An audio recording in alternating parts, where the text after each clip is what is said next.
जिन लोगों ने चौधरी देवीलाल की नीतियों की बात करी थी, जो हमारे से अलग हो गए थे, जो कहीं बिचारे बन गए थे, जो ये कहते थे कि हमें घर से निकाल दिया, हमारे ऊपर तो आरोप लगा दिया था कि घर से निकाल दिया, गोद में किसके जाके बैठ गए।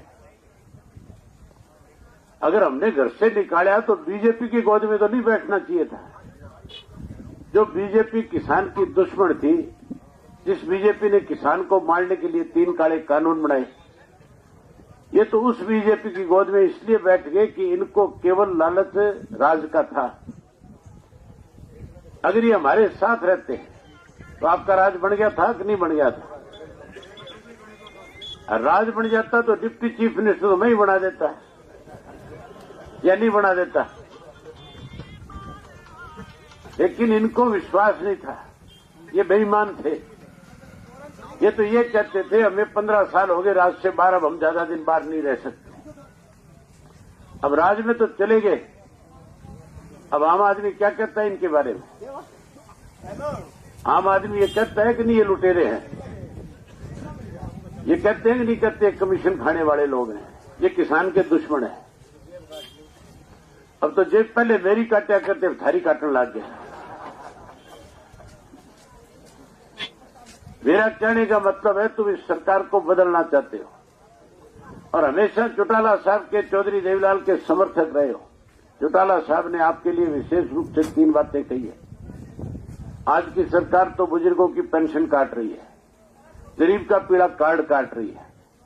चौटाला साहब ने कहा है कि मेरी तरफ से गांव और शहर कस्बे में जाकर के लोगों से कहना कि जब परिवर्तन ले आओगे 2024 में चौधरी देवीलाल की नीतियों का राज बना दोगे, बुढ़ापा पेंशन जो 100 रुपए चौधरी देवीलाल ने दी थी, हम उसको बढ़ाकर के 7500 रुपया करेंगे। जहां 7500 पेंशन देंगे, वहीं आज पढ़े लिखे नौजवान बच्चे सबसे ज्यादा मायूस हैं। इनके पास रोजगार नहीं है, नौकरी नहीं है, बहका लिए गए थे, गलतफहमी के शिकार हो गए थे, अब परेशान है। उनको भी परेशान होने की जरूरत नहीं। सत्ता का परिवर्तन करो, अपना राज लाओ, चौधरी देवीलाल की नीतियों को आगे बढ़ाओ। हर घर से एक पढ़े लिखे नौजवान बेटे को और बेटी को रोजगार और नौकरी देंगे। पहले 3206 लगाए थे, 10 साल की कैद हुई थी कि नहीं हुई थी? और जब कैद हुई थी तो जिनको नौकरी दी थी उनकी तो प्रमोशन होगी। चौटाला साहब को षड्यंत्र के तहत जेल भेज दिया, राज बदल गया, बीजेपी का राज आ गया। मेरे पास बड़े बड़े नेताओं के फोन आए बीजेपी वालों के। उन्होंने मुझे कहा कि चौटाला साहब से बात करो, उनसे कहो प्रधानमंत्री से बात कर ले, मिल ले, बहुत बड़ी राहत मिल जाएगी। मैं चौटाला साहब से जेल में मिलने गया, मैंने उनसे कहा कि बीजेपी के नेताओं के फोन आ रहे हैं, वो कह रहे राहत मिल जाएगी, आप बात कर लो। कहने लगे मैंने कोई कत्ल नहीं किया, डाके नहीं मारे, मैंने गरीब घरों के बच्चों को नौकरी दी है, रोजगार दिया है। मैं किसी के दरवाजे पे नहीं जाऊंगा, 10 साल की कैद काट लूंगा, लेकिन किसी के दरवाजे पे जाकर के नहीं खड़ा हूंगा। 10 साल की कैद काट ली, किसी के दरवाजे पे नहीं गए। अब उन्होंने कहा कि लाखों बच्चों को हरियाणा के रोजगार और नौकरी दूंगा, जो मुझे उसके लिए फांसी भी टूटना पड़े तो कोई दिक्कत नहीं। जो बच्चे नौकरी रोजगार से रह जाएंगे उन्हें भी मायूस नहीं होने देंगे। बेरोजगारी भत्ता 21,000 रुपया सम्मान भत्ते के रूप में देंगे। आज की तारीख में सबसे ज्यादा परेशान ये महिलाएं हैं, माताएं, बहनें हैं। महंगाई बढ़ गई कि नहीं बढ़ गई? गैस का सिलेंडर कितने का हो गया? 1200 का हो गया। इन दिनों में खरीदा नहीं होगा, खरीदोगे जब पता लगेगा 1200 का आएगा। महंगाई केवल सिलेंडर नहीं बढ़ा, पेट्रोल डीजल बढ़ गया, खाद बीज बढ़ गए, कीड़े मार दवाइयां बढ़ गई। आज जब माता और बहन गैस भरवाने के लिए किसी को कहती है सिलेंडर खत्म हो जाए और घर में कहती है सिलेंडर भरा के दो, तो झगड़ा हो जाता है कि नहीं हो जाता है? ये सारी हां भरा इस बात के लिए कि झगड़ा हो जाता है, क्योंकि मोदी कहता था मुफ्त में दूंगा, अरब 1200 का हो गया। चिंता मत करो, झगड़ा खत्म कर देंगे।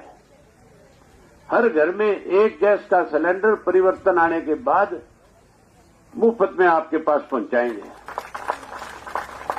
जहां एक सिलेंडर देंगे वहीं 1100 रुपये आपकी रसोई बढ़िया चले उसके लिए भी आपको देंगे। हर गृहिणी को 1100 रुपये देंगे। ये हो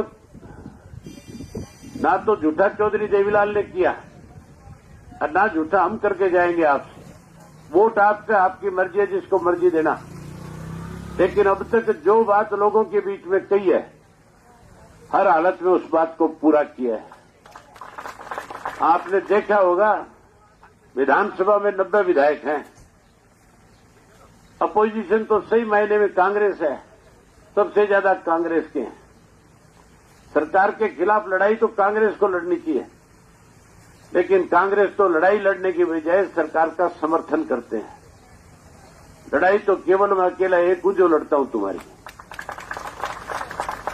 चाहे कोई किसान के खेत की बात आए, चाहे कोई पानी की बात हो, बिजली की बात हो, स्वयं मेरे दूसरा कोई लड़ता है क्या?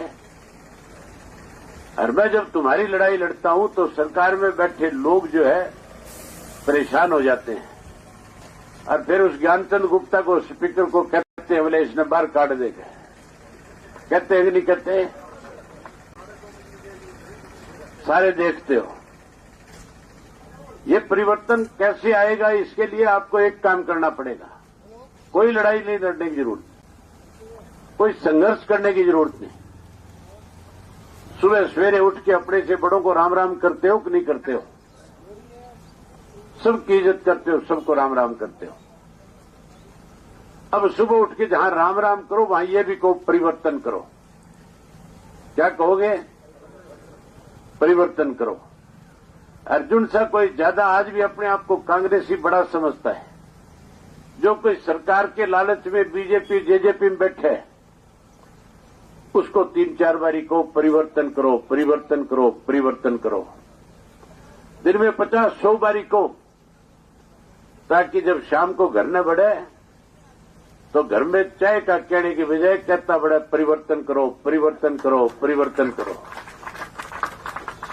जब ज्यादा बारी कहोगे तो वो भी कहना शुरू कर देगा कि नहीं कर देगा? तो आज से इस बात की गांठ बांध लो कि जब तक चुनाव नहीं होगा हर रोज अपने से बड़ों के कहेंगे परिवर्तन करो। कह दोगे ये छोटी सी बात है, ये दो, इसके तो ना पैसे लगते, ना कोई विवाद, ना कोई जिरे। मैं उम्मीद करूंगा कि ये बात कह करके परिवर्तन लाओगे और चौधरी देवीलाल के सपनों की सरकार बनाओगे। लुटेरा जेल में जाएगा, कमरे का राज आएगा। यही बात आपसे कहने आया। आपने मेरी बात सुनी। आप सबका बहुत धन्यवाद। जय हिंद, जय हरियाणा।